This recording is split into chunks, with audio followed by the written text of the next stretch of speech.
comme ça. Ensuite, et maintenant, on va regarder les fenêtres ici. La fenêtre ici au sous-sol. Et on va au rez-de-chaussée. Peut-être il y en a l'autre fenêtre et porte-fenêtre ici. Sur le plan ici, on a les fenêtres ici. OK? Donc, c'est avant de dessiner la porte-fenêtre dans le rez-de-chaussée. On va voir la fenêtre de sous-sol. OK? Qui est là. Mais dans le plan du sous-sol, on se trouve ici. Mais c'est très, très simplifié, le dessin. Mais quand même, on va dessiner un bloc de fenêtre maintenant. Avant de dessiner la fenêtre ici, on voit l'élévation, la fenêtre, on va s'ouvrir la panne de fenêtre, c'est comme ça. OK? C'est glissant. Dans le module,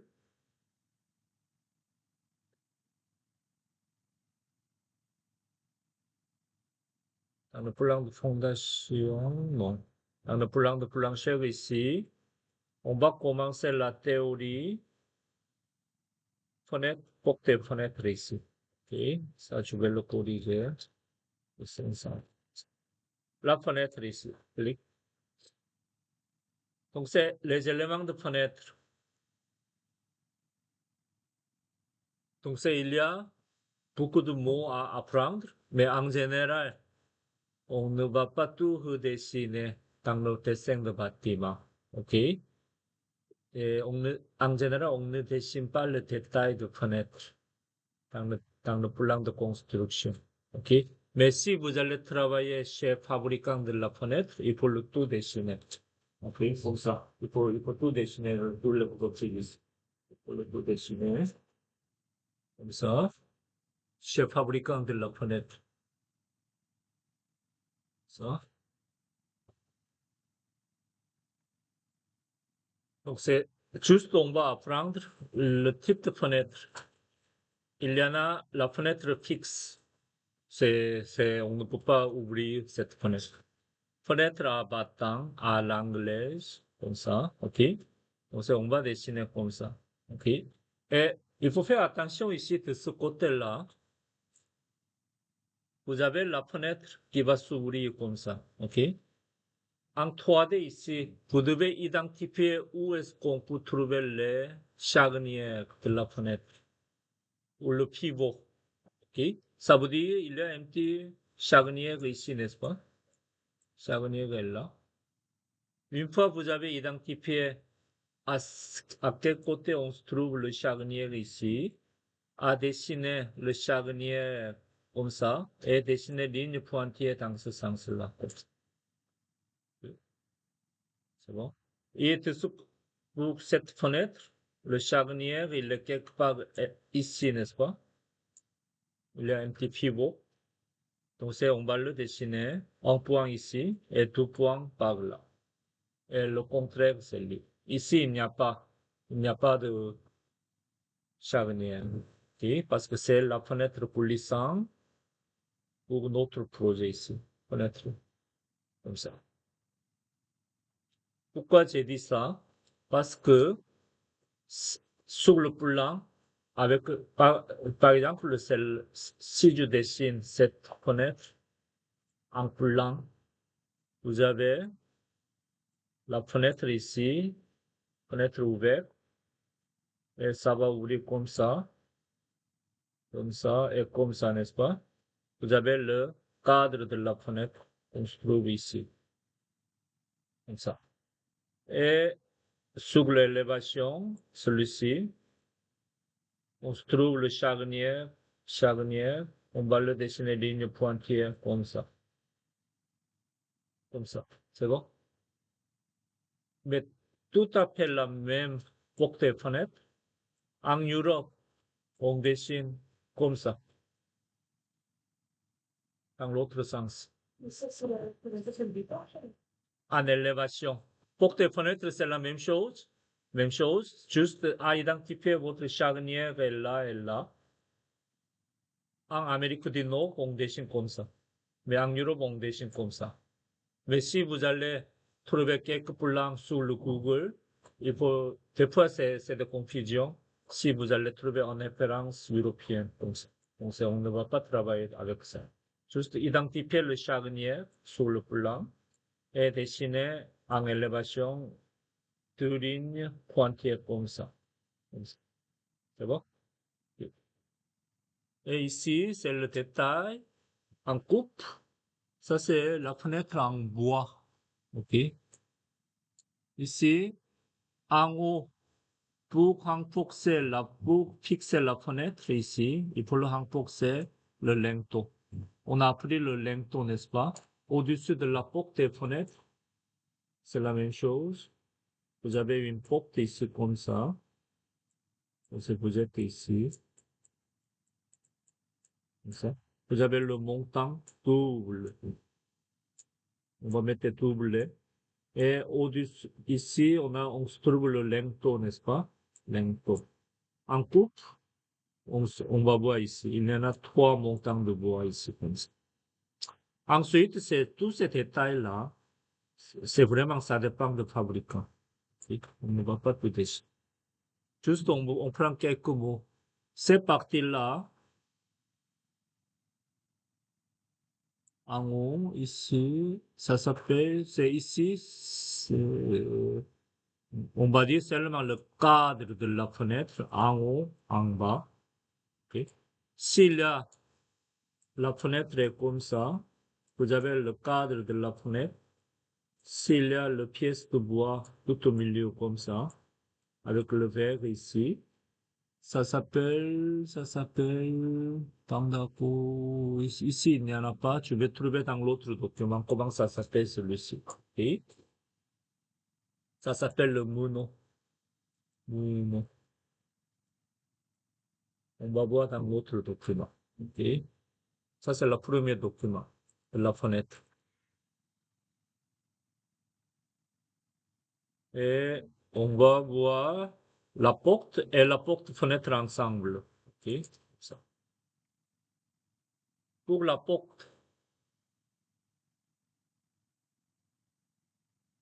porte ici, c'est par le pan de porte, on va décider c'est le type de porte. OK? Ça, on va voir en bas. Dans la porte, vous avez évidemment le quincaillerie de la porte pour la poignée, pour peut-être la clé, etc., etc. Ici, fonctionnement de porte pour l'ouvrir comme ça. Et ici, celui-ci, ça s'appelle la traverse. Traverse de la porte. C'est lui, ça c'est le montant. Je vais le souligner. La traverse, le montant de la porte ici. Et des fois, on va mettre le seuil ici, en bas. Oui. Mais pour la porte intérieure, il n'y a pas de seuil en général. Et si on va ouvrir la porte comme ça, ok, ça s'appelle porte battant. Celui, ça va glisser ici, glisser. C'est porte coulissante. Et lui, ça c'est le porte coulissante. Ici, le rail, il est au-dessus. Ça c'est le mur ici. Le rail, il est au-dessus ici. Ça c'est porte coulissante dans une cavité murale. Donc chez moi aussi, il y a un petit porte comme ça, mais de ce point-ci, c'est assez faible. Ok. Dans le mur, il y a une petite cavité pour insérer la porte dans le métal. Si ça va ouvrir comme ça c'est porte pliante. C'est en général, c'est pour le garde-robe, etc., dans le corridor. Et maintenant, on prend quelques mots. Ça, c'est le traverse, on a dit. Ça, c'est le montant de la porte ici. Ensuite, la porte à l'enclusier. Donc, c'est le cadre en montant et traverse de cette porte, enfermé en noyau, en nid d'abeilles. Comme ça. Ok. Donc, il y en a plusieurs types. Donc, ces portes, ici, il y a le vide et on va remplir avec un autre matériau comme grillage et entrepôt à échelle, un nid d'abeilles, etc., etc. Et ici, par contre, ici, la porte à lampe pleine, c'est tout en plein ici, dedans. Il n'y a pas de vide dans la porte.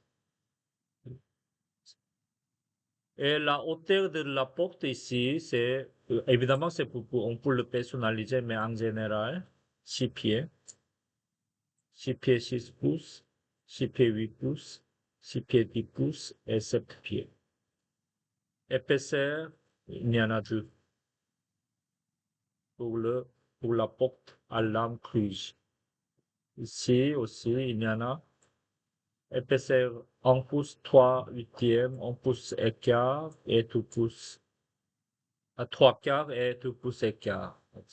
Et la hauteur, c'est la même chose ici. Donc la largeur, c'est vraiment, c'est variable. La largeur.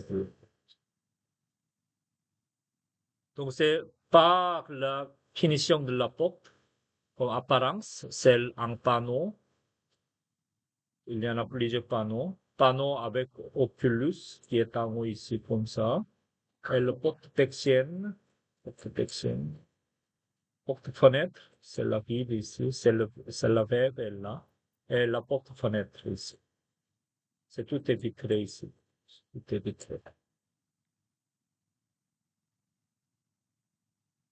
C'est ici, il n'y a pas de grande chose à dire. Juste on prend quelques mots, traverse, montant, c'est tout. Oui. Et la traverse intermédiaire ici. En bas, c'est aussi ça, malgré c'est très épais, c'est traverse inférieure. Ça, on va voir après. Ok. Donc ça ici, c'est si on met pour le quincaillerie, donc c'est ici, vous avez le charnière, ici, un, deux, trois charnières. OK? Donc c'est sur élévation, comment on va le dessiner. Ce qui est important dans le dessin de bâtiment, c'est sens d'ouverture. Charnière, il faut le dessiner comme ça. Et votre entrepreneur spécialisé en porte et fenêtre, donc il va mettre le trois quincailleries, excusez-moi, trois charnières de ce côté-là, avec votre plan. Et la poignée de main, la hauteur, c'est ici, on peut le varier. Ou la poignée de la main et la ferme de la porte aussi. Ça, ici, c'est comme ça. Et ici, au niveau de dessin bâtiment, tout ça ici, en général, on ne dessine pas au niveau de dessin bâtiment. Ça, c'est le travail de texte. On va tout écrire. Quel type de quincaillerie on va le mettre, etc., etc. Quelle poignée porte avec le modèle, nom de compagnie, etc., etc., la hauteur, il faut le écrire sur le plan. Mais on ne dessine pas en général. OK? C'est bon? Oui, oui, c'est ça. Mais par contre, lui, ici, ça c'est important. Donc, la convention d'ouverture d'une porte, les conventions ci-dessous servent à déterminer la quincaillerie d'une porte, comme le système de serrure et la ferme de la porte, etc., etc. La terme gauche et droite renvoie à la position d'un observateur situé à l'extérieur du bâtiment ou de la pièce. Donc c'est toujours, il faut penser, vous êtes à l'extérieur du bâtiment ou dans la pièce. Vous menez embrasure de la porte et faisant face à ce bâtiment ou à cette pièce. Donc c'est vous êtes ici. Vous êtes ici. Vous êtes ici. Vous allez entrer dans ce bâtiment. On va entrer ici comme ça. OK? Vous avez toujours penser à ça. Donc, c'est pour ces portes-là. On va utiliser quelle main? Vous êtes ici. La main droite ici. Main gauche ici, n'est-ce pas? Si la porte est fermée ici, vous avez la poignée ici. OK? Et donc on va utiliser quelle main ici? C'est main gauche ici, main gauche. Et on va pousser la porte, n'est-ce pas? Donc c'est à gauche en poussant.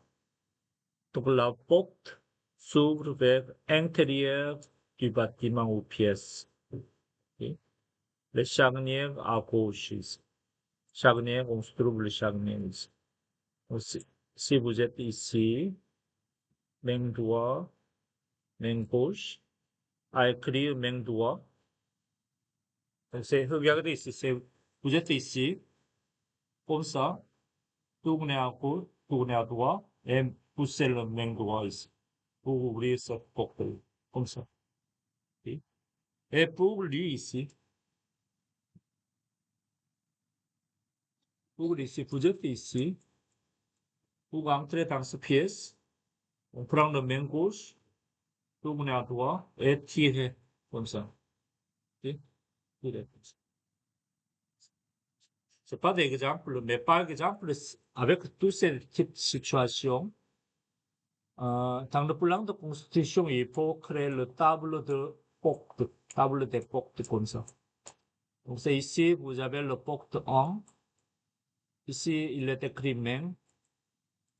Pour cette porte, on va écrire main gauche. Et ici, ça va pousser ou tirer, pousser, etc., etc. Et le P2, main droite, tirer. Donc, s'il y en a la plusieurs pièces, donc c'est ici 2, pièce 1, A, pièce 3, etc. Tout est écrit. OK? Donc, il faut travailler une par porte. C'est beaucoup de travail à faire. Imaginez-vous. Chaque porte, il faut définir main gauche où c'est utilisé à partir de pièce 1 jusqu'à pièce 3, etc., etc. C'est bon pour une maison. Mais si vous devez dessiner un centre commercial qui a le 500 portes, il faut travailler pour le 500. C'est bon? C'est beaucoup de travail à faire. Mais avec le Revit, il faut créer un tableau comme ça pour le 500 portes en 10 secondes. Donc, ça n'inquiète pas. OK? Il faut bien apprendre le logiciel de Revit. Mais avec le travail AutoCAD, il faut travailler porte par porte pour compléter tous les portes dans le tableau de porte. OK? Mais il faut savoir la notion de porte, main gauche, main droite, pousser et tirer. C'est bon? Pour ça, c'est la mission. Donc, le charnière, c'est lui. OK? Charnière qu'on se trouve ici. Pour ces portes-là ici, et là ici. Il ressemble à ça comme ça. OK? Charnière. Donc, c'est à l'école, ici, vous avez le charnière. Trois charnières. Ça s'appelle le charnière.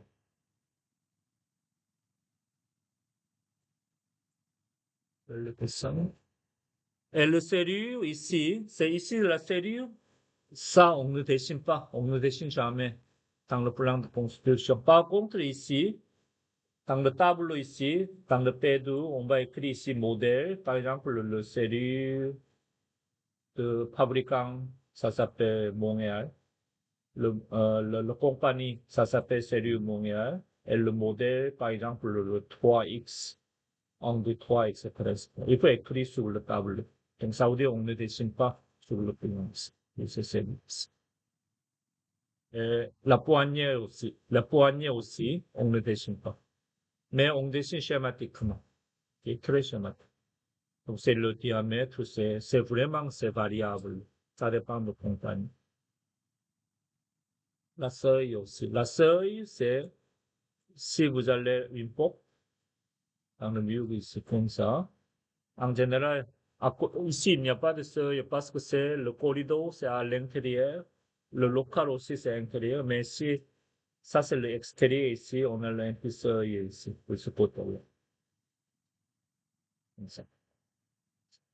Et je vais vous montrer comment on va dessiner sur le plan. Oui, ici. Donc, c'est ici, la fenêtre, c'est pas précis. La dimension, tout ça, il n'y a aucune information pour venir. Donc, c'est un travail avec ce plan-là. OK? Donc, le cadre de la fenêtre est là. Et là, deux pans de fenêtre sont ici. On se trouve les informations sur ce plan d'élévation, celui-ci. OK? Ouais. On va voir ici, celui-là ici. Et on va le dessiner. Donc, sur le plan,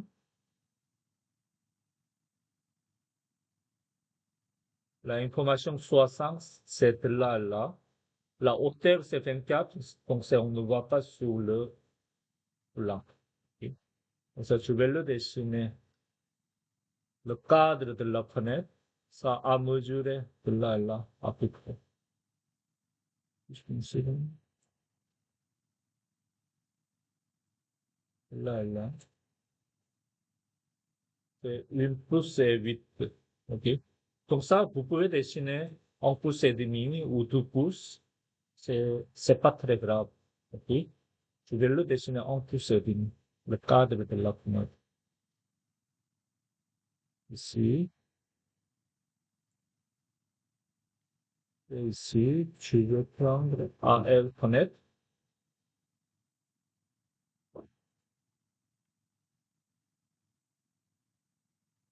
En pouce et demi. OK? Et je vais copier ça. Je vais travailler ici. OK? Et ensuite, de là, on n'a pas d'information. Si je vois sur le plan, ça couvre la épaisseur de le mur de fondation, ça veut dire c'est 8 pouces. Mais on ne sait jamais, ça peut être 6 pouces ou 8 pouces. OK? Mais en réalité, souvent, c'est 6 pouces ici comme ça. En réalité, le cadre de la fenêtre, ça peut être comme ça. OK? Souvent, on voit le NPD ici, n'est-ce pas? Mais ça, c'est pas grave, ça vous pouvez dessiner jusqu'à là aussi. Ok. Pour le simplifier. On travaille à 8. On va travailler pour le 8. Ok. Je vais le déplacer ça, comme ça. Et je vais travailler pour le 8 pouces.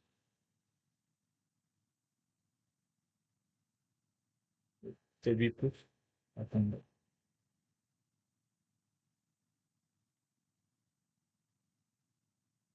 Comme ça. Ok. Je vais prendre comme ça. Comme ça. Ensuite, on va créer un bloc pour cette fenêtre. OK? Comme je vous ai dit, les lignes ou objets tangent bloc. On travaille, ce sera mieux, on travaille avec quelques zéros. Ça. Et je vais le déplacer ça. On va le mettre à ce coin-ci. Je vais copier ça. Je vais mettre ici, comme ça. OK? Ensuite, ici, on a là deux fenêtres. On va voir l'épaisseur à peu près. C'est tout. Je vais le dessiner à 2 pouces. OK? Ou 1 pouce et demi aussi, c'est bien. Je vais le dessiner une 4 zéros. Je vais le dessiner une ligne. Copier. 2 pouces. Je vais dessiner la moitié. Je vais copier ça à l'autre moitié. Comme ça. C'est vraiment schématique, n'est-ce pas? Et ensuite, c'est ici, il faut le superposer. Je descends en pouces et je remonte en pouces comme ça. C'est bon? Et maintenant, ça, il faut faire attention de ce côté-là. On a besoin de deux lignes ici, en haut, en bas. Déplacer. Tu vais tout déplacer tout ça. Comme ça. Tu vas le dessiner deux lignes. Ok. Et maintenant, ça, je vais vous expliquer la notion de épaisseur de ligne. Ok? Est-ce que vous pouvez identifier dans ce dessin-là quels éléments sont coupés? Le cadre, c'est coupé. Et la fenêtre, c'est coupé. Oui. Et là, les deux lignes, c'est quoi ici?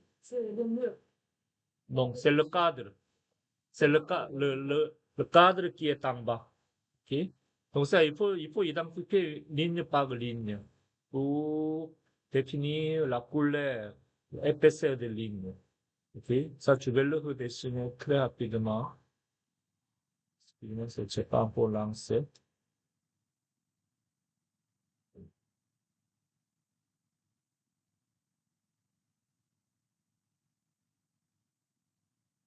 Oui.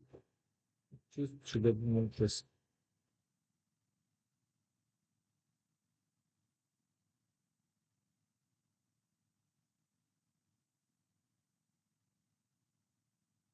Donc, c'est les deux ici. On va laisser dans le calque zéro. Juste, on va changer la couleur rouge pour dessiner en ligne mince. C'est là. Mais par contre, les autres, on va laisser tel quel avec calque zéro. Sans couleur blanc.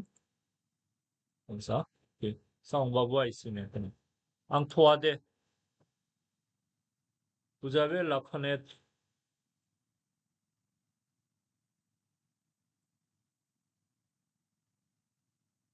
comme ça. Cadre de la fenêtre est là.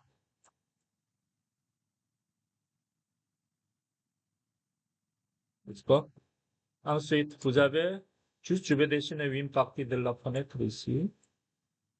La fenêtre, comme ça, n'est-ce pas? Et maintenant, le plan, ça veut dire, on va couper à ce niveau-là, n'est-ce pas? On va couper à ce niveau-là. Ça veut dire, je vais le supprimer, cette partie-là. La fenêtre est coupée horizontalement. Comme ça. Et maintenant, ce qu'on peut trouver ici, le cadre, c'est coupé, n'est-ce pas? Ça veut dire que ces quatre lignes doivent être dessinées en ligne moyenne. Le cadre est coupé, ligne moyenne, n'est-ce pas? La fenêtre qui est tout au milieu est coupée, ligne moyenne. C'est bon? Pour ça, je l'ai dessiné ça, ligne moyenne, ligne moyenne. La fenêtre en ligne moyenne, épaisseur moyen. Par contre, les deux lignes ici qui est en bas ne sont pas coupées, n'est-ce pas? Elles ne sont pas coupées. Donc, c'est pour ça que je dessine en deux lignes pour la ligne mince. C'est bon? Ça, il faut bien comprendre. Donc, c'est ici, la bloc est prêt en bloc. Je vais créer un bloc. Je vais le dire fenêtre. On va dire fenêtre sous-sol. Et un point de base. Sélectionner objet. Entrée. On va dire OK comme ça. Sélectionnez votre bloc. Le bloc lui-même doit avoir son propre calque AR fenêtre. Et maintenant, ici, les éléments coupés sont clairs jaune ici. Je vais copier ça. Je vais mettre ici. Et je vais copier ça. Ici, maintenant, je vais copier ici.